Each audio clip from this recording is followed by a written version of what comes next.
I am here with Phil Beisel. And Phil, you had something happen today which was kind of a shockingly fun thing to have happen on the very day we're going to be talking about an article that you put up, which part six of your series on RoboTaxi. And we'd planned to do this now for several days.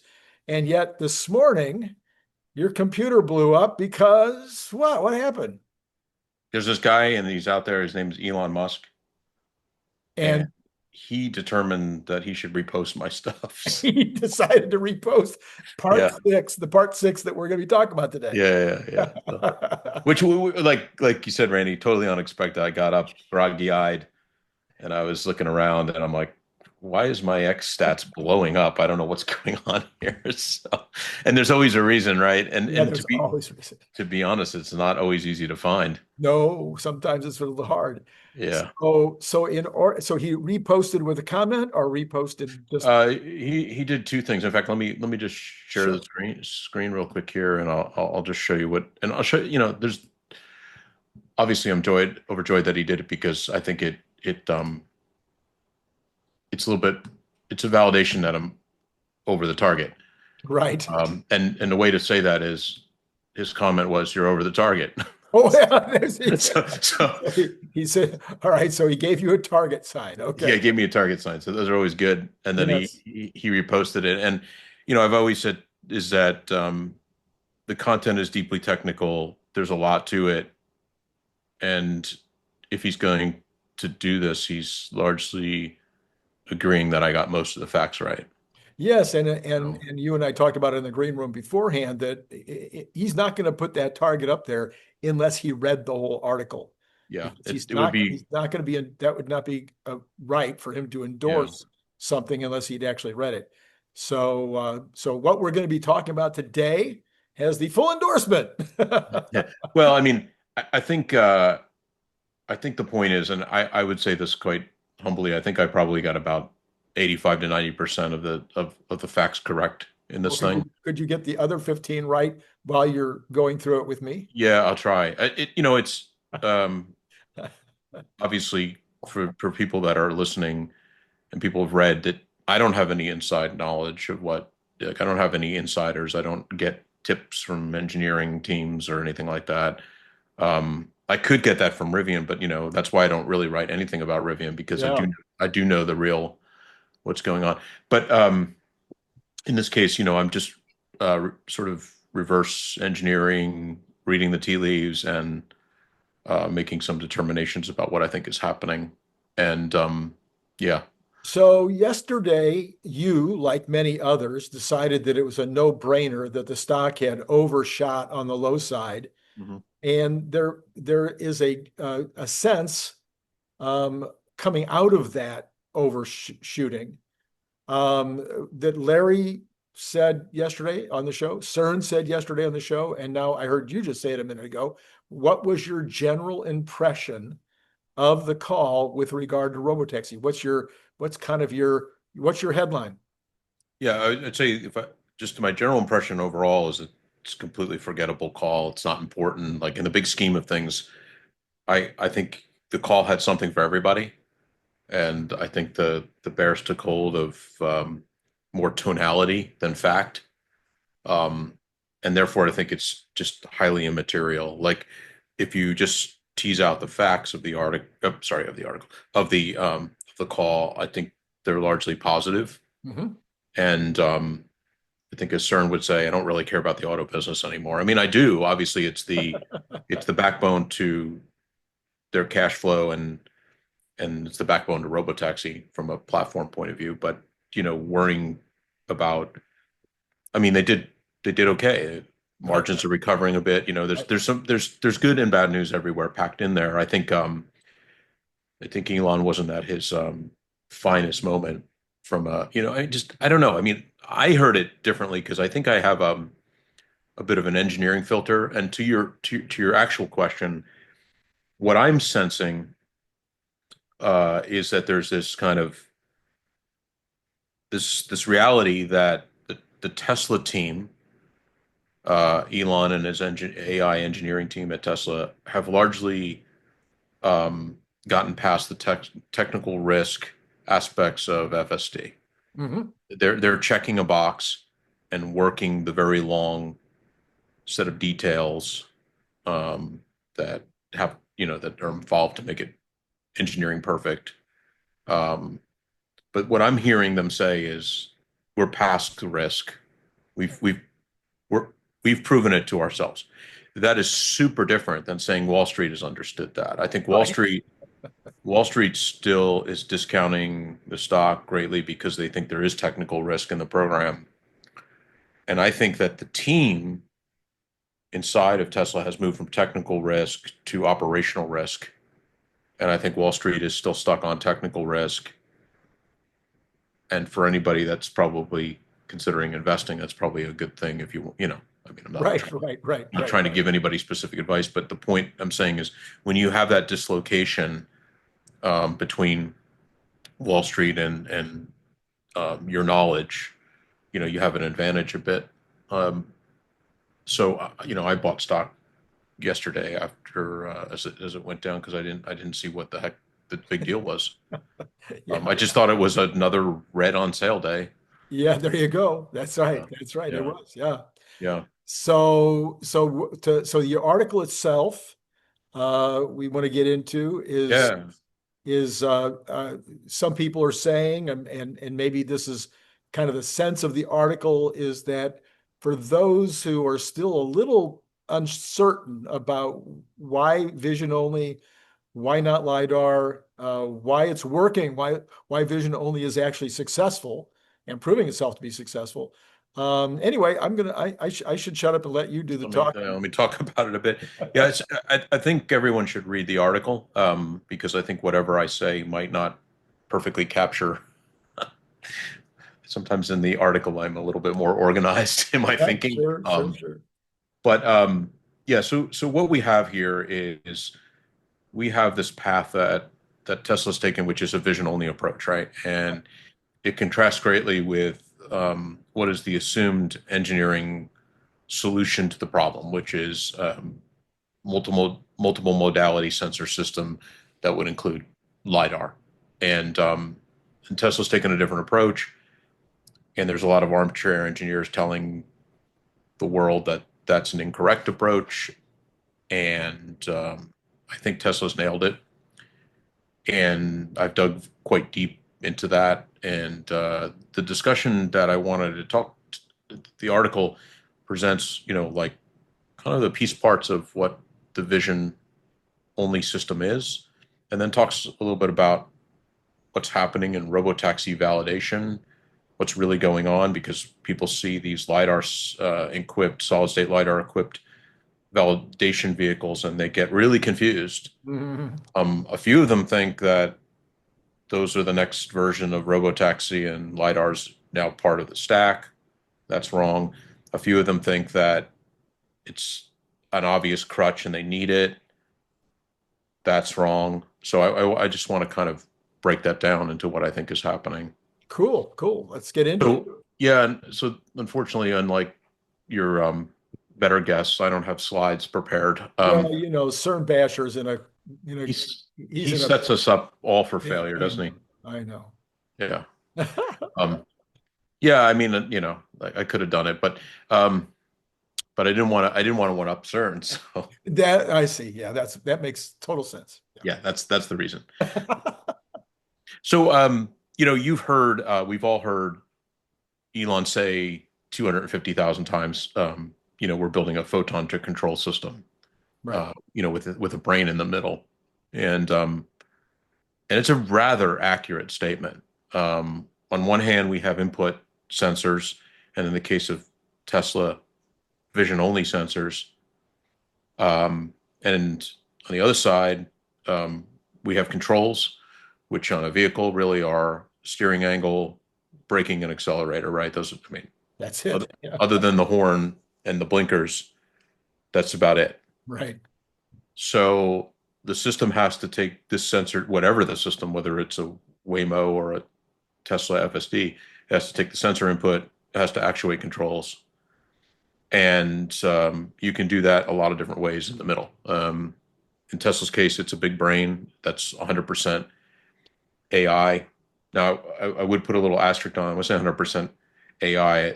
The inference side, which is running on the vehicle that makes these decisions, clearly has a coded harness for the AI to run. So Right. I've said 100% AI. People are like, well, what about the code that moves the data around? Okay, that's code, folks. Yeah. Well, it has But a code. It has a code for the geofencing. It would have to have yeah, there's exactly. So, with we think about geofenced, whether it's RoboTaxi or just any kind of geofence, these inputs come through the context window. So that the inputs to FSD are largely the vision data, but there's other inputs as well. Mhm. There's inputs from it's sort of like the control state is re-input into the system to allow it to smooth it, and obviously GPS position and a bunch of other data. And previous articles cover that, in really gory detail. So I would argue, I would advise if people are interested in what the inputs really are. It's not just the vision stuff, but that's 99% of the Mhm. bulk of it. Right. And what's not coming in is any other primary sensor data, like there is no lidar, there is no ultrasound, there is no radar um, that you might see in other systems. So what's really, really important here is to say what's going on the vision side. And I think everybody has this idea that these cameras, in the sensor set, there's 8 of them that are running FSD, that they're basically creating images that you and I would say, oh, that's a lovely image. Look at that beautiful picture of the road. No, not at all. So vision to Tesla is a very different thing. And let me show you what that means. And it comes down to this idea of photon counting. So um, this is the key part. It's a bit technical, but I think everybody can grasp this. Um, so, when you have an iPhone camera or any of these digital cameras, they have a sensor on them. And that's basically a photon collector. And it has a filter on it that's arranged in this what's called Baer mosaic. Baer was forgot his first name. Baer was a research scientist at Kodak who built this idea.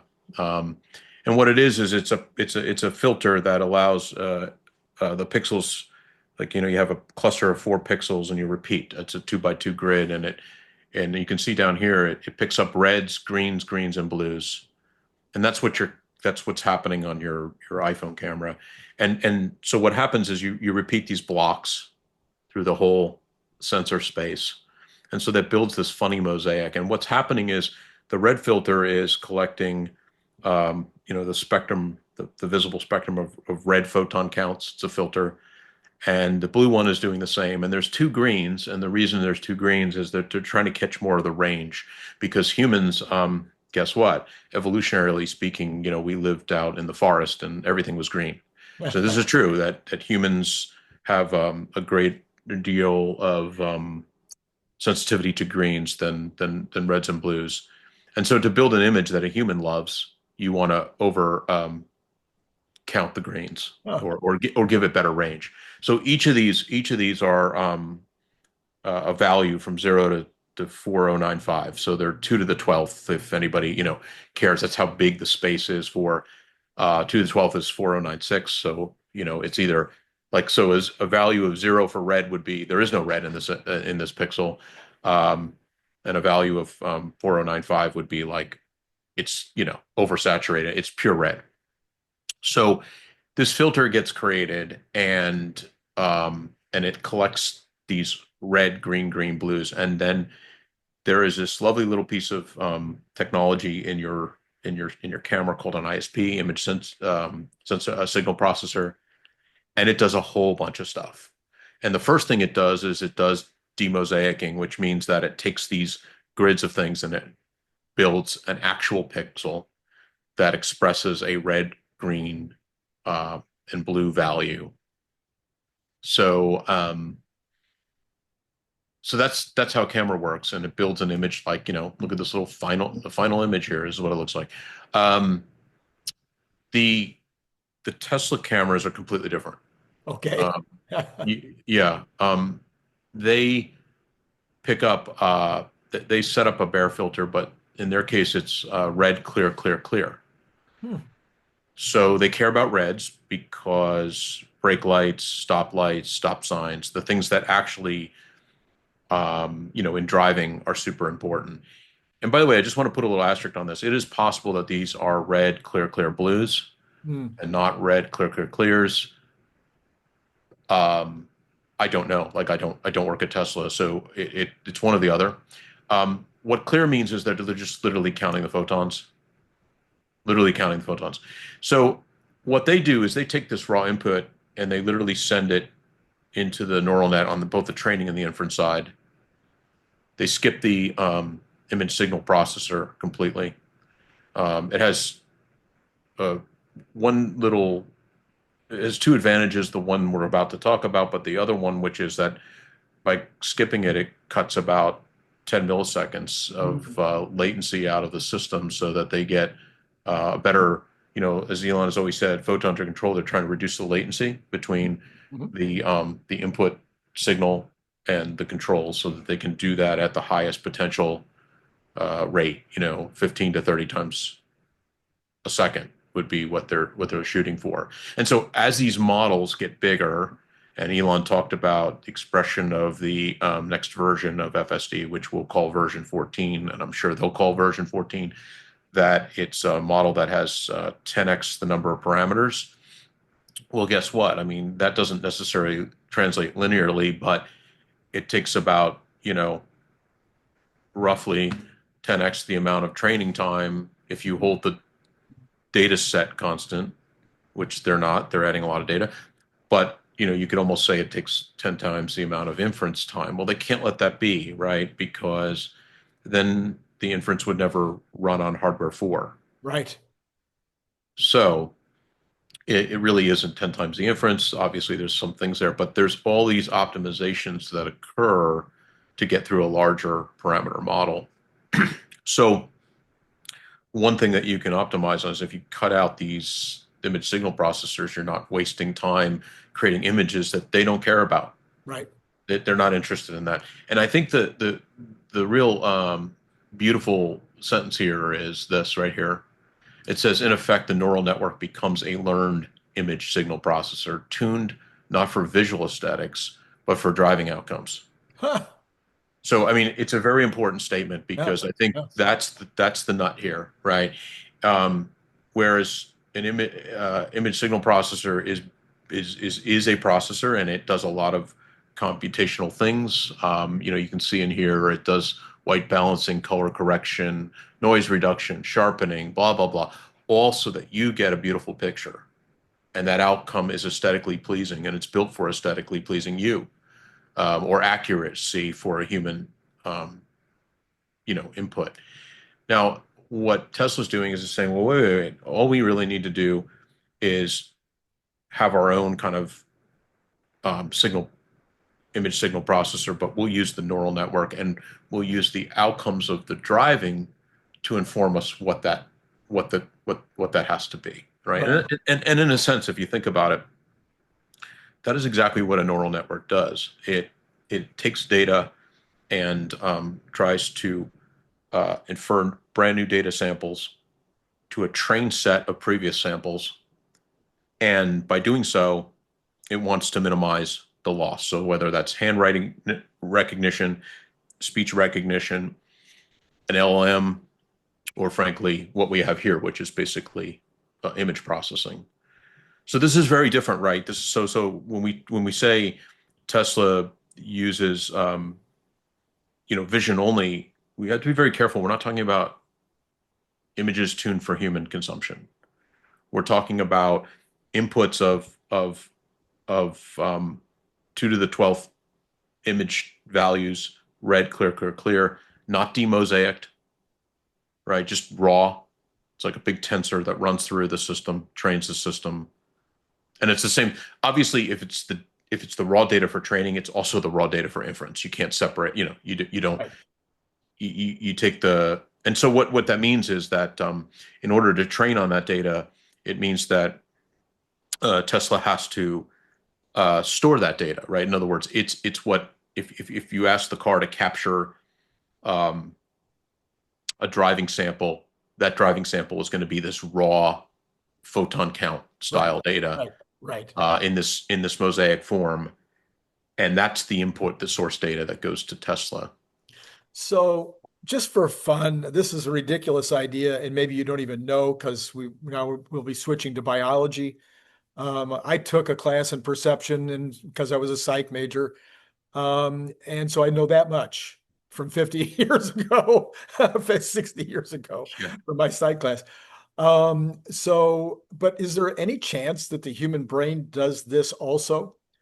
That when we need a very reflex response, that maybe it doesn't go through that same step that you're talking about gets erased here? That I'm thinking about a great hitter in baseball that's trying to connect with a pitch that's going 100 and something miles an hour that's only 90 feet away. Is there any chance that the brain kind of has to ditch that middle step too in order to respond fast Yeah, enough? Rennie, really way beyond my pay grade. Okay, all right, mine Yeah, I too. mean, like I know enough about this to be super dangerous, and so maybe we should just say Phil doesn't know because I really, there's a lot going on in how the brain's entire vision, let's call it this vision pipeline, right? Because Okay. that's the way to describe, as Yep. you move from one step to another in processing, we would refer that in the computer science world as a pipeline, right? So if you look at the image signal processor, these things are kind of going sort of in series through a pipeline, and each step does something to the image and sends it to the next step. It's not exactly accurate here, but it's approximately accurate. And each of those steps takes time. Mhm. And sometimes some of the things can be done in parallel and merged and so forth. And the brain's doing a whole bunch of stuff. I mean, we don't name these things neural networks because we didn't see a similarity to the brain, Mhm. you know? So how the brain is perceiving uh, the world may be very different than how we think of the image. Yeah. Yeah.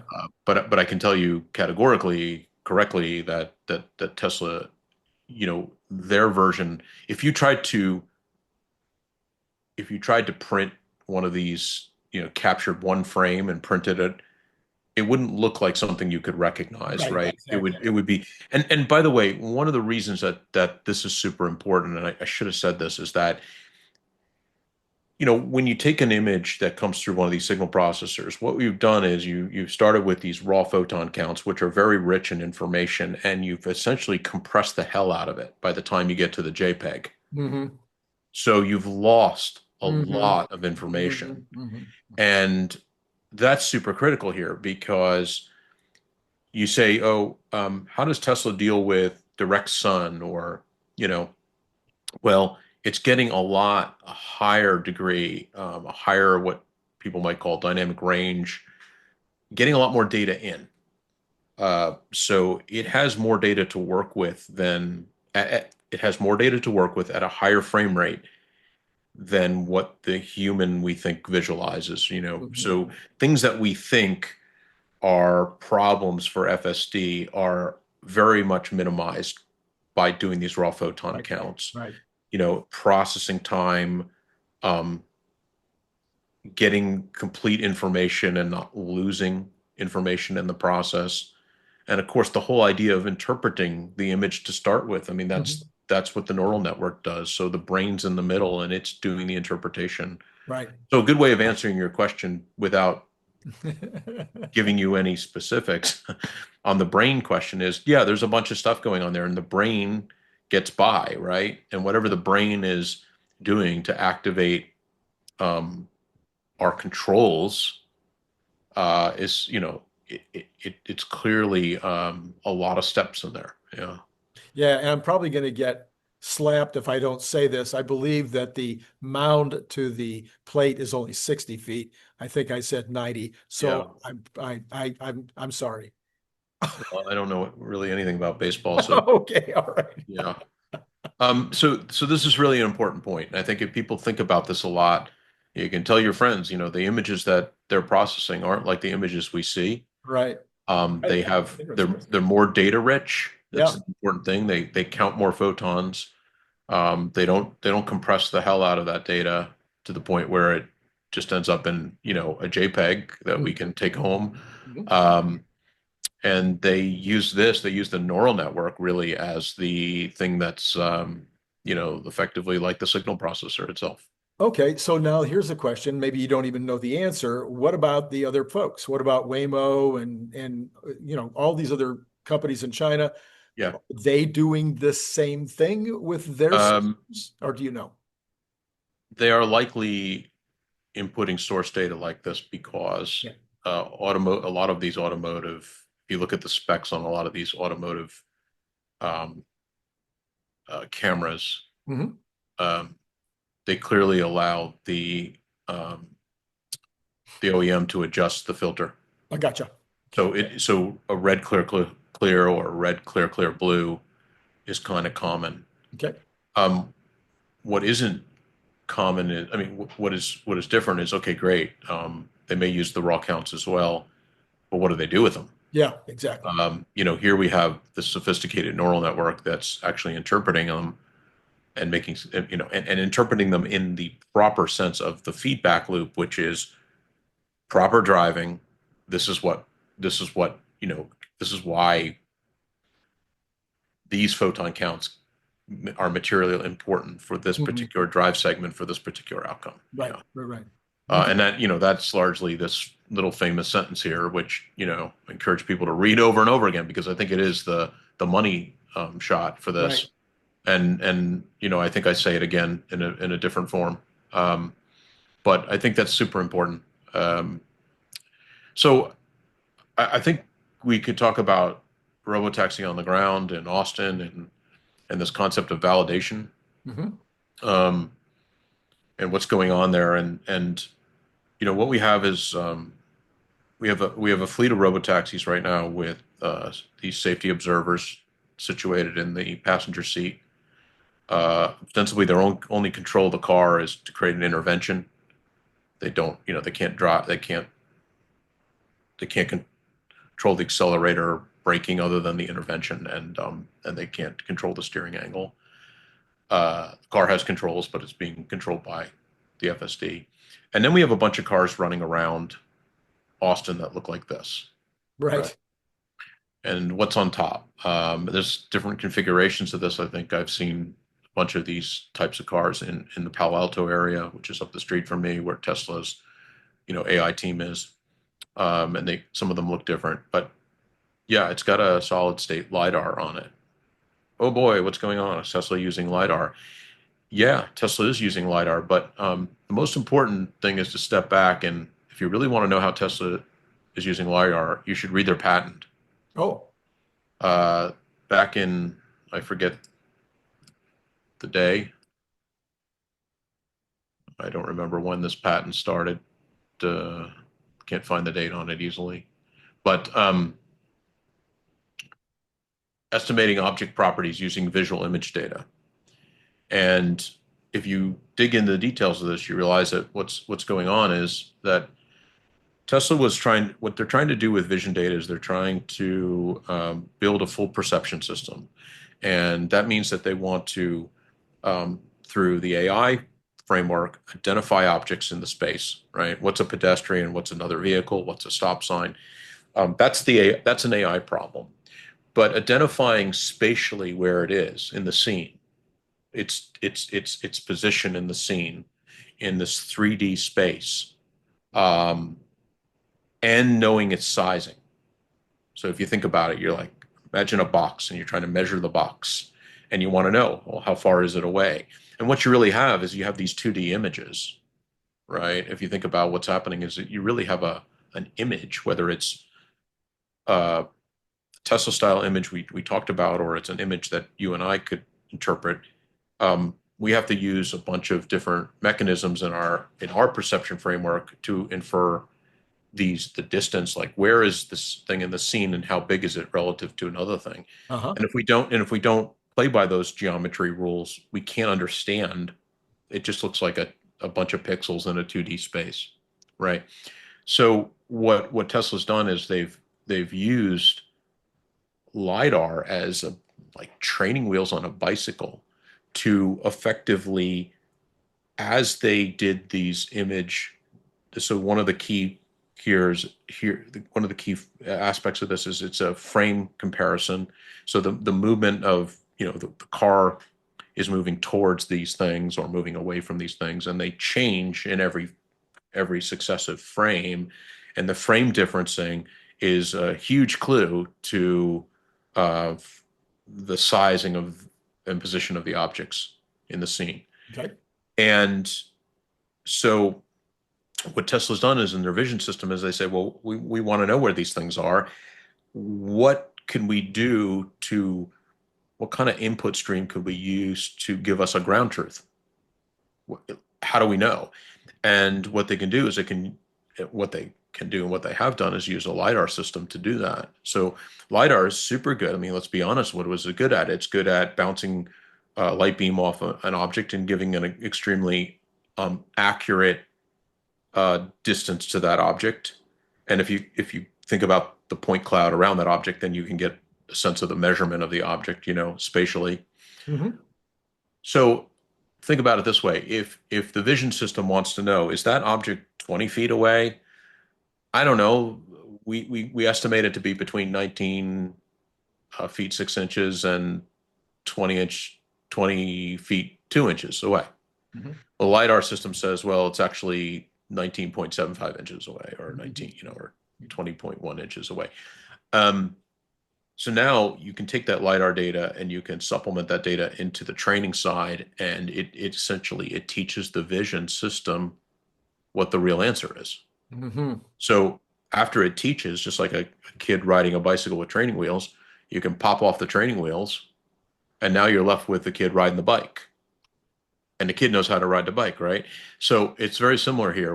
Once you take off that ground truthing system, you pull it off, you're left with the vision system that's now perfectly trained to make to get that kind of spatial data correct in the vision system. Okay, so I get that part. Why does it need to be done in different geographies?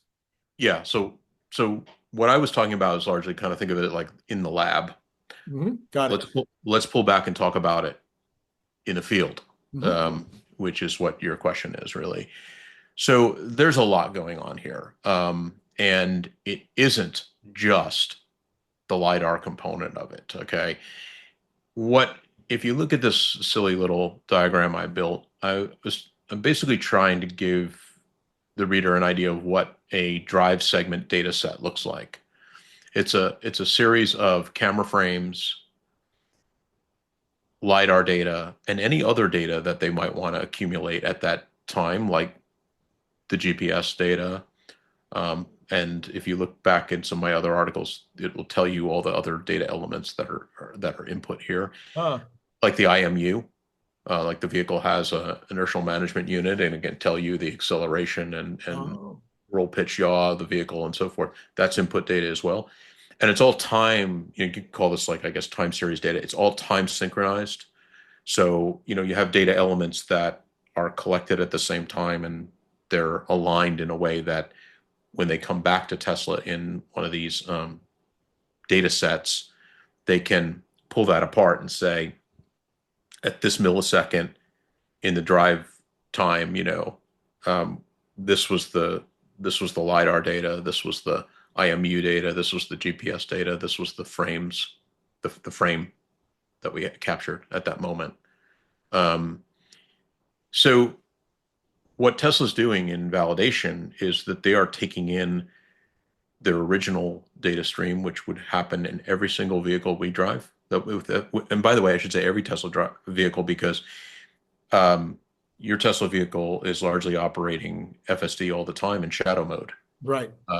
And some of the data that comes in to that data set, and why we select some of, or why Tesla selects some of that data is this delta between what the human does and what the stack would do, what the FSD stack would do, and that's a signal to them. But you could also imagine in that stream is the human control actuation, right? Because if you're driving your car, FSD is operating in shadow mode. You're controlling the car. That's a set of time series data that would be included in the data set.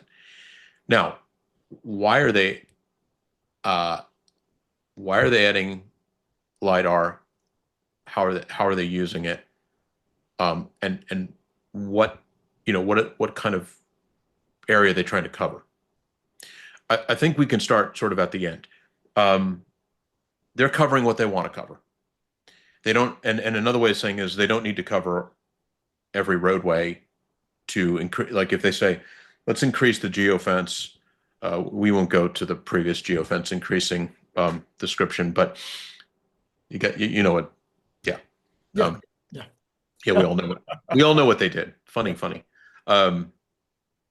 But imagine they say, let's increase the geofence to be this part, the western or eastern part of Austin. So what they can choose is they can say, okay, well, we'd really like to run FSD on these main streets or every street, a complete, what we might call tree span. Like, in other words, there's all these segments, or I guess it's a graph, whatever. There's all these segments of roadway, they all interconnect, and there is a way to span that roadway in a way that you cover every element, right? So right? And so you can send a fleet out there with marching orders. And what I mean by marching orders is imagine that there's a human driving one of these, that there are usually, or they're just supervising the FSD stack running. Sure. And the car is following a prescribed navigation, which would look crazy to us, but it's basically trying to span a bunch of road segments, right? Now, the first question is, do they have to span all the road segments in the geofence to certify the area for increasing the size of the geofence? And the answer is absolutely not. The question is, are they doing it? I'd say absolutely yes. Oh, okay. And the answer would be, why wouldn't you? I mean, it goes back to a very simple principle. If you're hired as a senior director for, validation in a new city for RoboTaxi, and your job is to put, you're given almost unlimited resources, and you're given the opportunity to create a test plan or a data gathering, what would you do? I would cover every space twice, 3 times during the day and at night. I mean, that helps me to avoid getting fired. But seriously, like, it's not as if they're resource constrained, so they're going to do this. They're going to do this. But how do you know that FSD can, or RoboTaxi, which uses FSD, can operate without this? Well, take your car to Little Rock, Arkansas, engage FSD, and watch it go. There's none of these cars running around Little Rock, right? Okay, so now you got to take that, though, to the very practical. What do you think happens downstream as they do? They're already, of course, you said you've seen them in Palo Alto. We've seen them in San Diego. Yep. I think we've seen them in Phoenix.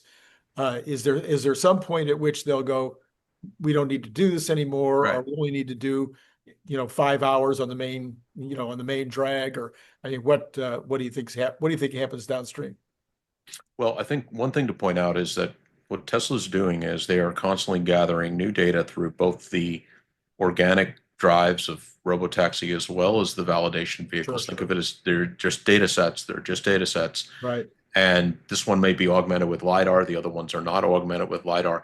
And they're bringing them back to Tesla Central, to the data center, and they're processing those things. Right. And one of the reasons they're processing it is to simply, they are constantly fine-tuning the current model they have. So we have a 13.2.9 in our vehicles. They have a 13.3.7.8.9.2. In other words, they have some delta that they're running that's built on top. It's fine-tuned. It's particularly fine-tuned in the Austin area, not specifically to Austin, Yep. but in the Austin area, because this is where they are. This is their proving ground at the moment. And what they're doing is they're doing these builds that address problems. They see problems, and I'll explain a little bit how they see the problems. And then they are addressing the problems by training with labeled data sets that change the, essentially instruct the neural network to change its parameters appropriately to reduce the loss.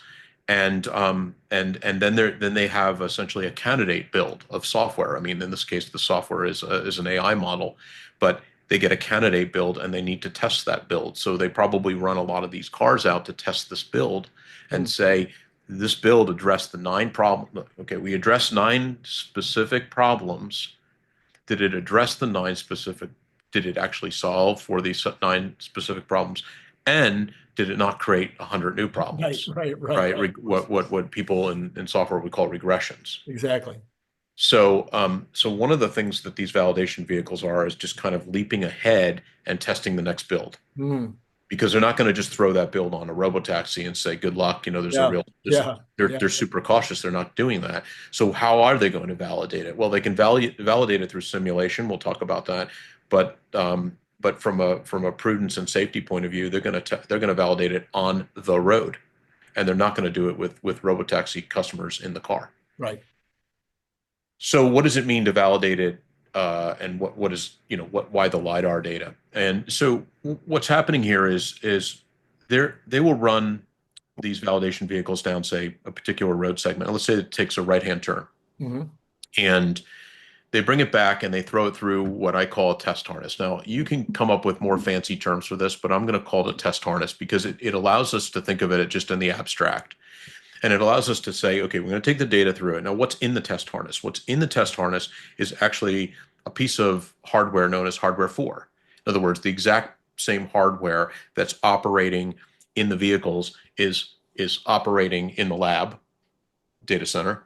Sure. And we're taking test data, which looks exactly like vehicle data, and we're running it through that inference, right? We're running it through that system, and we're getting outcomes. And the outcomes are steering angle, accelerator, braking.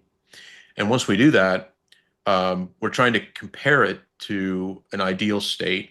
In other words, it will tell us, this test harness will tell us the car is supposed to spatially be 2 feet off of the apex of the intersection, but it turns out it was only 12 inches. And the system may auto label that to say, no, that was incorrect. You need to push that another 12 inches, right? And now that it has that, it can use that as a piece of data to fine tune the next version, right? Now, what helps it measure that with accuracy? The Lidar, right? The Lidar can do that. They don't need it necessarily, but it's this extra. It is literally like carrying a tape measure in your pocket if you're a carpenter, right? You pull that thing out, you can eyeball it, and sort of in a way, FSD is eyeballing it. It's a really good eyeball, but in other words, it's trained to get that. But you think about it, the reason I use the word ground truth is we don't. And by the way, Lidar is not ground truth either. It's just another. Right. I mean, neither is a yardstick, right? We don't know. Like you say, oh my God, look at that, they printed it wrong. It's actually not. Yeah. These inches aren't. They scaled the image wrong, and instead of what's a yardstick, 36 inches. Yeah. Oh shit, it's really 35 and a half, and everything's off. Right. Lidar is fallible too in that way, differently, but kind of analogously. But yet it's another set of eyes. It's another measuring tool. So Yeah. let me again, as the amateur here. So when Elon says we don't want to use both in our set of instruments in real time, because there's going to be 2 different sets of data from time to time. And the one set, and we don't want them to get into a fight over which is right. Yeah. Because that's just, it's using power, it's doing all kinds of things that we don't need there. It's over engineering to do it, and sometimes it might cause more problems than it's worth. In this case, we're saying, hey, in the training mode, we can bring in the two sets of data, and the trainer, who doesn't have to make a decision about what to hit or not hit, the trainer can say, oh, LiDAR is more right in that instance, so therefore we want it to be the overriding for the purposes of the next version that's going to go out. Yeah, I think that's reasonable. I think what the reason that in general, if you look at a system like you say, let's take a Waymo and use these multiple modality inputs like LiDAR and vision, there is this problem about who is right. You know, if you think LiDAR is right 100% of the time, then I would argue take the cameras out of the car. Right. Because what's the point? I mean, obviously there may be some other aspect to the data that is informative, but just in the abstract, you know, the converse of that argument is, how do you know who's right? How do you actually know who's right? Like if you're in this critical decision moment and you happen to have this multimodality type of system where you have LiDAR and one is saying one thing, one is saying the other, who is right? The system has to make a decision, and it's a very critical moment to make that decision. And we have that every single day driving our vehicles now, or shall I say, letting the car drive itself, because our neural net all of a sudden decide to take over because we're more right. It's a good analogy because guess what? We may be wrong. Right. Like we don't know what the car was going to do. Right. We kind of we go, oh crap, you know, this was going to happen. We don't know that was going to happen. Right. Because we don't have like we didn't have a look ahead. Right. So you say, oh my God, that car is going to come in the lane. I must stop FSD because I'm better. And what you do is you jerk it into the other lane. You hit a car. Yeah. Well, you know, the FSD might never have done that or wouldn't have done that. Might have been threading the situation. Yeah, it's car. Yeah, right. Its ability to measure at a higher rate than we can. I mean, it's measuring these distances to other objects at you know, probably up to 30 times a second. And it's much better than us at doing that. And I guarantee it's in its brain. So it's possible it can make a mistake. Of course. That's why we're supervising it. But we're not supervising it because we've got a better set of sensors. We're supervising it because, you know, well, for lots of control freaks, that's it. So yeah. So think about this test harness. It's doing some really amazing things, right? It is operating like a lab-based virtual vehicle. It is using the same hardware. It is taking the same input stream. You know, I mean, it's not actually physically has cameras, but it doesn't need them because it has the exact captured data in this time series. So it can replay that data back perfectly into the system. And then they can do some magical stuff. Well, the first real magic act is that they want to basically validate. And the validation would be that what they want the FSD to do and what it did do, hopefully are the same thing. And when it is not the same thing, they can relabel the data so that they can push it through the system and train the system to do it better the next time, which is what neural networks are really all about.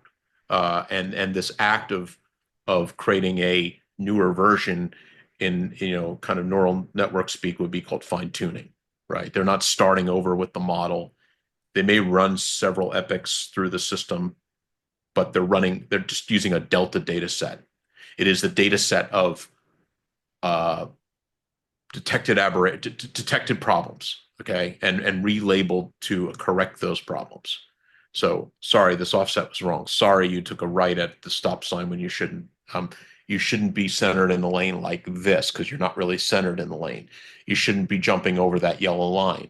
All those things. Now, the other aspect to this, which is important, so folks can go through this, is this whole area on simulation.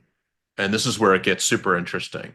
One of the reasons that Tesla is recording data for roadways isn't just the stuff we talked about, but it's also that they actually have the let's call it sort of the backdrop data. In other words, this is the road, this is the configuration, right? Now what they can do through the simulator is they can change that up. So imagine that they are running one of these validation units or a RoboTaxi down an intersection, and the light turns in a certain particular way, and there's no pedestrians going through at the time that that this system went through. Mhm. The simulator can turn around and add a Google worth of pedestrians in that intersection, Right. right? In a way that is so clean in the input data that the system doesn't know that those aren't real people walking across the road. It can add cars. It can add erratic behavior from the pedestrians or the cars. It can have a dog rush out. It can add rain. It could make it snow. It could put 4 inches of snow on the ground. Um, it could add direct sunlight into the sensors, like the input stream.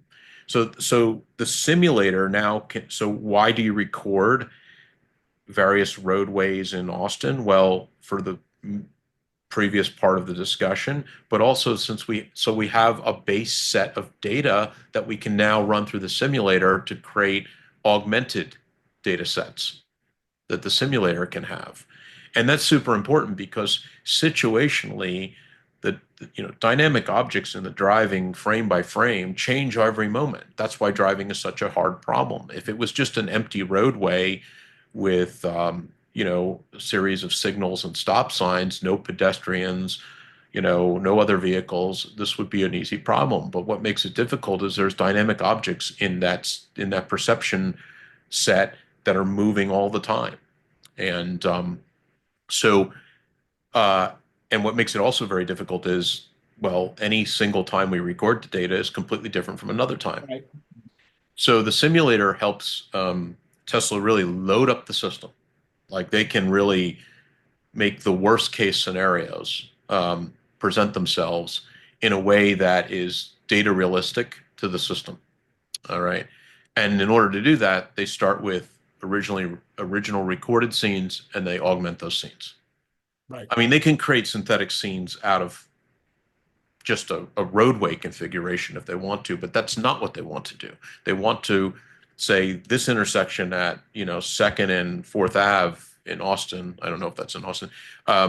We want to change something Sure. about this intersection. Now, what they're doing in this case of simulation is they're not like they could do this, but they're not. They could remove the stop sign, or they Right. could add a traffic signal versus a four-way stop. They're not doing that. They don't need to do that.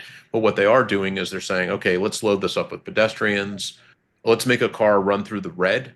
The opposing, Mhm. we've got a green, but let's make Mhm. a car run right through and come at us and see how we behave. And We what do this, this, and we do this, and we do this with our brains.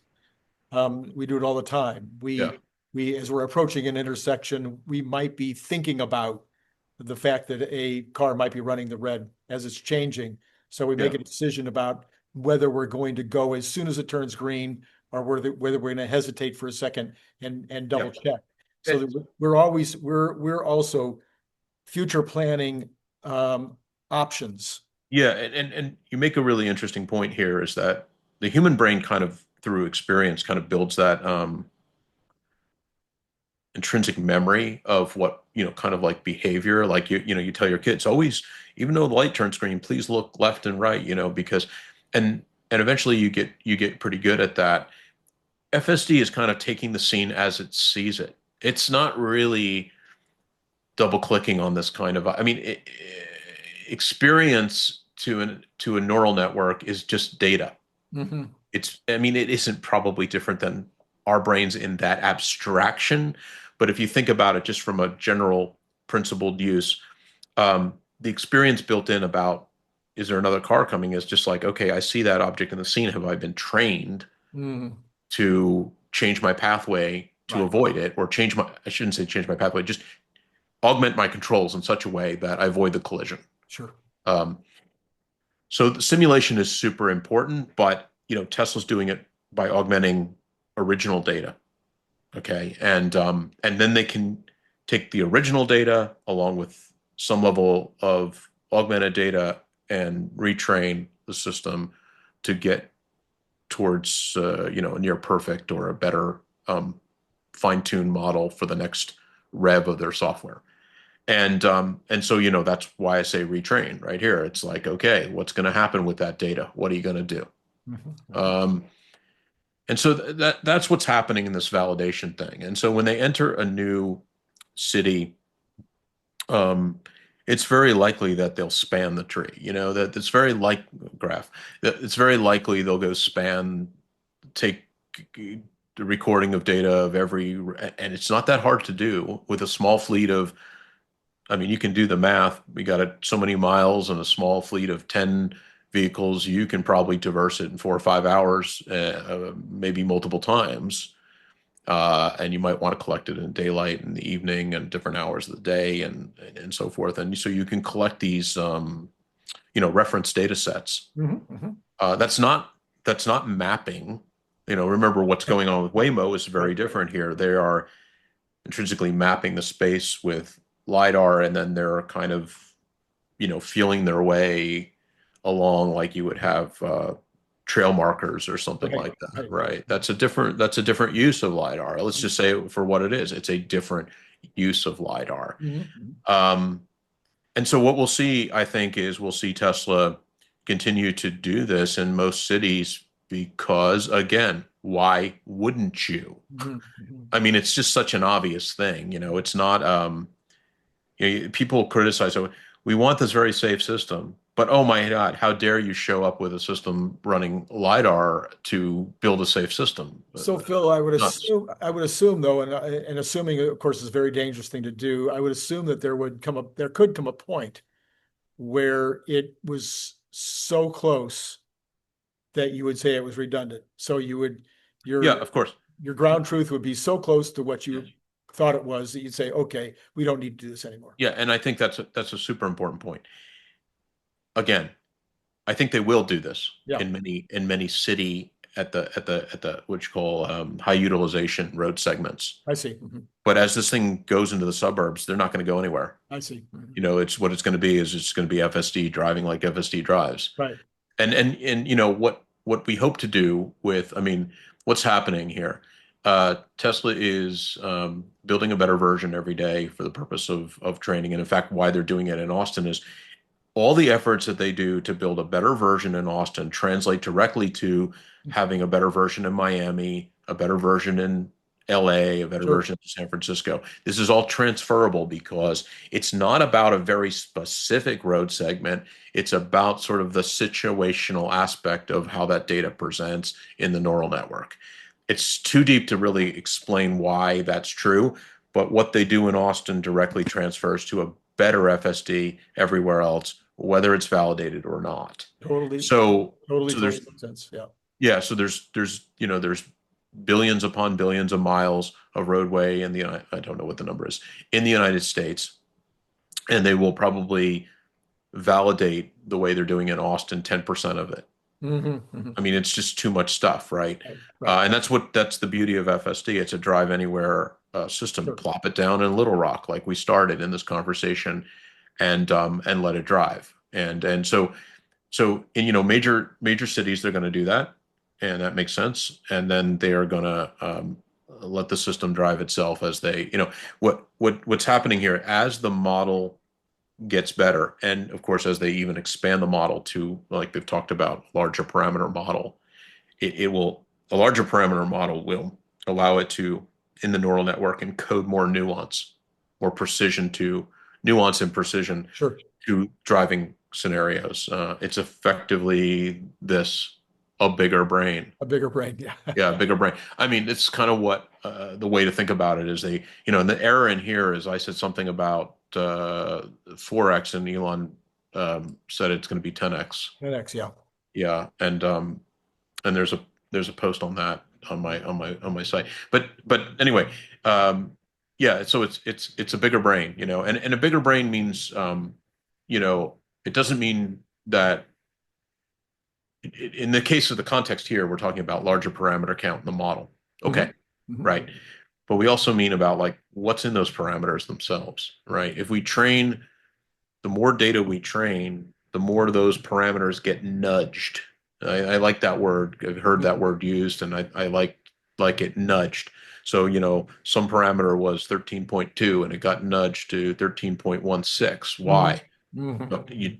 Who cares? It Mhm. doesn't matter. That nudging of that parameter allowed it to fix So, uh, three scenarios and not break seven others. I mean, that's a little simplistic, but so bigger brain with more processing, more nuance to it is sort of what's going on here. And ultimately, I think I finished this whole thing up by talking about what they're doing. Their bet is on the brain. I think in a sense, we talked a lot about vision, mhm. but I think it's good to say that vision or any sensor is imperfect, and what creates that ability to smooth the imperfection like a human does is our brains. So, for Mhm. example, if we are driving down the road and we have this idea of what the data looks like in front of us, okay, we see a car in front of us, we see a bicyclist in the the bike lane, and all of a sudden we get hit with direct sun in our face, and we are blanked out for 4 or 5 seconds. What do we do? Do we crash? We could, Mhm. but usually what we've done is we've built in this sort of experiential thing where we know, okay, as long as that car keeps traveling like that, my offset should be good. I should be aware that there's this bicyclist. I'll kind of focus on that part of the drive to make sure I don't hit the bicyclist. Yes, I could slow down if I thought that was appropriate, but I probably have a sense of what's behind me before I did that. Mhm. Mhm. Um, that's all in the brain. Mhm. The brain is essentially compensating for the poor sensor input. Yep. The distraction we had or the blanking out of our input sensors for a brief period of time because of the sun. So this is what Tesla has done, and what they've done is they've said, okay, well, it's the brain that will do this. That is the neural net that will do all of the stuff for us, and that allows us to be subtractive or reductive in the use of sensors and reduce the complexity of the system, which is super important because we don't give enough credit to simple solutions to complex problems. That doesn't mean the work is simple. It doesn't mean any of that. It just means Right. like you basically break it down. Say, well, if we have imperfect sensors, adding 10 more of them isn't necessarily the solution.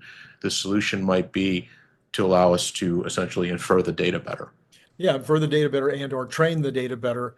And so train and then what do they call it Mhm. now? Yeah, there's the other word now.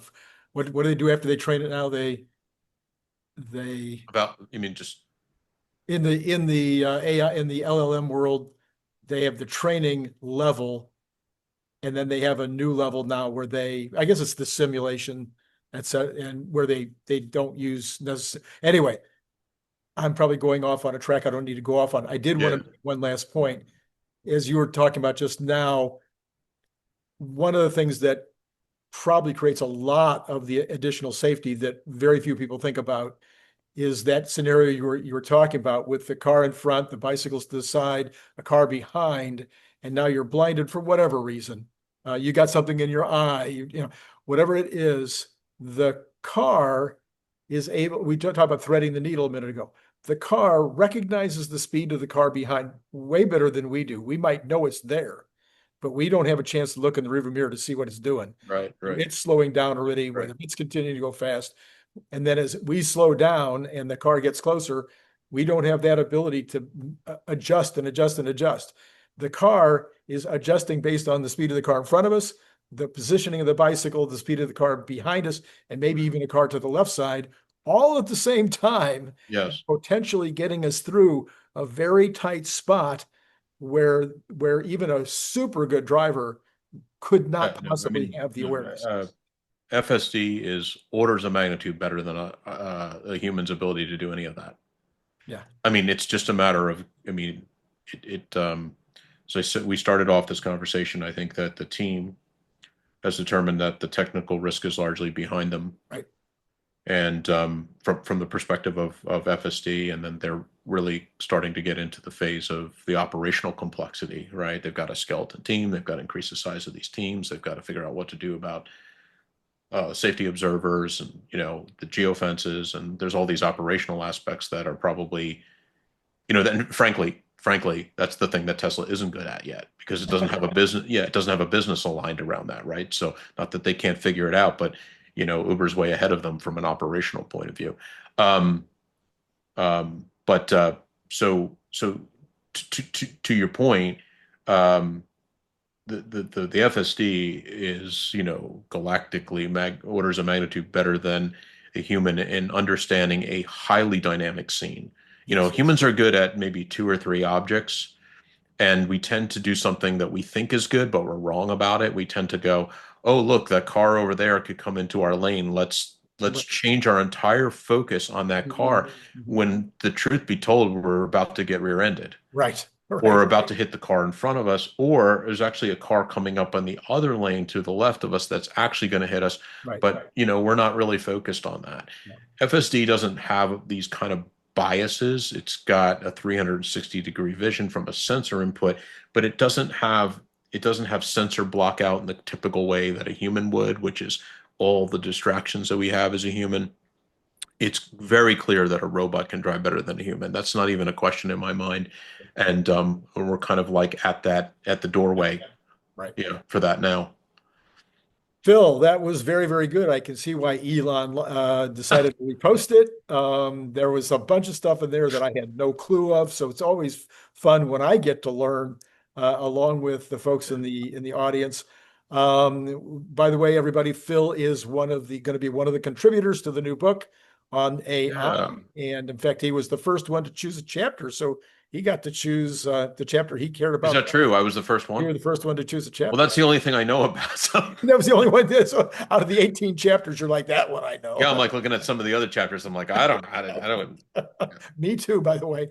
All right. So Phil, as always, so glad to have you on. Congratulations again on getting an Elon stamp of approval, getting Yeah, the kind of fun. the target being agreed to. All right. That's all I got for, well, that's not all I got for you.